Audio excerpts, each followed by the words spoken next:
Assalamualaikum warahmatullahi wabarakatuh. Perkenalkan, di sini nama saya Faizan Nadif dengan NPM 2357001012. Ini saya akan membuat video pengganti tentang pertemuan 6, yaitu master to master replication. Jadi di gambaran umumnya itu implementasi replikasi master-master dalam sistem basis data menggunakan SQL yang bisa pakai WiFi atau enggak pakai kabel. Replikasi master-master ini digunakan untuk meningkatkan keandalan, ketersediaan, dan scalability sistem dengan memungkinkan setiap server dalam cluster berperan sebagai master yang dapat menerima dan mensinkronkan perubahan data secara dua arah. Lanjut ke ini, karena saya kondisinya dalam membuat video pengganti dan tidak dapat mempraktikkan master to master application, saya hanya akan menjelaskannya. Sebelumnya mohon maaf. Jadi untuk setupnya itu pastiin itu kedua laptop itu kehubung ke jaringan yang sama. Udah itu firewallnya itu dinonaktifkan melalui network firewall dan network protection untuk menghindarin pemblokiran koneksi antar dua perangkat. Jadi yang pertama itu juga setelah dari nonaktifkan firewall itu buka CMD, udah itu ngecek untuk mengecek IP dari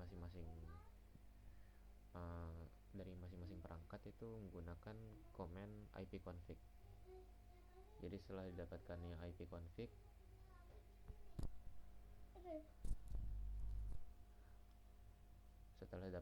ipconfig, kemudian diuji koneksi dengan perintah ping. Jadi pertama ping, kemudian masukkan IP dari perangkat yang menjadi, misalnya di perangkat 1 memasukkan IP dari perangkat 2. Kemudian tahap selanjutnya ini ada import file. Jadi untuk database-nya lah yang mau direplikasi. Jadi yang pertama itu juga create replikasi, database replikasi, kemudian import filenya atau enggak nge-query sendiri. Kemudian stop SQL, MySQL dan Apache-nya melalui Laragon atau SAMPP, bisa dua-duanya. Kemudian konfigurasinya dibuka dan diubah untuk nambahin baris di server ID di bawah MySQL ID. Jadi, dan ini juga perhatiin kalau misalnya server ID-nya itu ada yang sama, itu dihapus. Jika ada server ID di baris lain, maka berikan tanda pagar atau dihapus bisa. Atau tanda pagar ini kayak di komen gitu. Kemudian buat user khusus untuk master 2 untuk ngasih aksesnya. Jadi pertama masuk ke query-nya itu udah itu create usernya, replika, terus masukin IP-nya, definite-nya by password, terus grant replication slave on, kemudian to replika plus privilege. Jadi ini buat ngasih akses, buat ngebuat user replika dengan IP yang IP perangkatnya itu ini gitu, terus nge-grant akses untuk replikasi gitu. Dan dicek di user account, jika ada replika yang bersedia ditambahkan, berarti user replika sudah berhasil dibuat. Kemudian bisa lanjut ke periksa status master di master 1.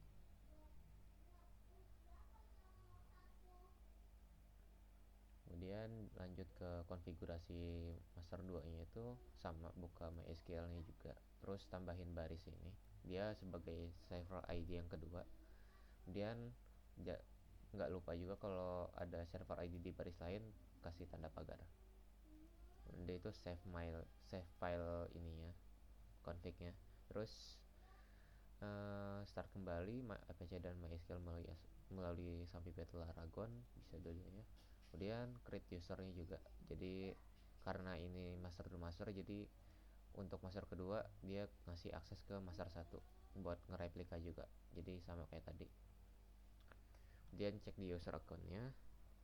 Udah itu lanjut ke show master status. Jadi dicek master statusnya, kemudian kalau misalnya konfigurasinya udah udah dilakukan, udah itu lanjut ke menghubungkan kedua server dalam replikasi master-master. Setiap server harus berperan sebagai slave untuk server lainnya. Jadi meskipun master-master, dia masih ada grant untuk slave juga. Dan lanjut ke konfigurasi slave di master 1. Jadi ini untuk konfigurasi slave di master 1 dengan keterangan seperti ini. Kemudian di start slave, kemudian di show slave statusnya, kalau misalnya dia menunjukkan udah connect berarti berhasil. Kemudian konfigurasi di master 2 juga lakukan yang sama, kemudian di start dan show. Udah itu ya seperti yang disebutkan tadi, dia untuk ngecek dia udah berhasil apa enggak, itu dicek di slave IO running dan slave SQL running. Jika bernilai yes, maka kedua server master 1 dan master 2 itu sudah terhubung dan bisa mereplikasi. Jadi setiap apapun perubahan yang dilakukan itu bisa dapat di ini apa namanya, bisa tersinkronkan dengan yang lainnya, jadi database yang sama gitu. Jadi ini untuk mengembalikan konfigurasinya. Jadi kayak untuk stopnya gitu lah. Jadi replikasi master to master ini juga sudah saya praktikkan waktu di kuis, atau di kuis kalau nggak salah kemarin itu kami mempraktikkan alih-alih menggunakan replikasi master slave, kami menggunakan master to master dengan app Laragon. Jadi kami menggunakan software tersebut dan berhasil melakukannya. Mungkin sekian yang bisa saya presentasikan, kurang lebih mohon maaf. Saya akhiri. Wassalamualaikum warahmatullahi wabarakatuh.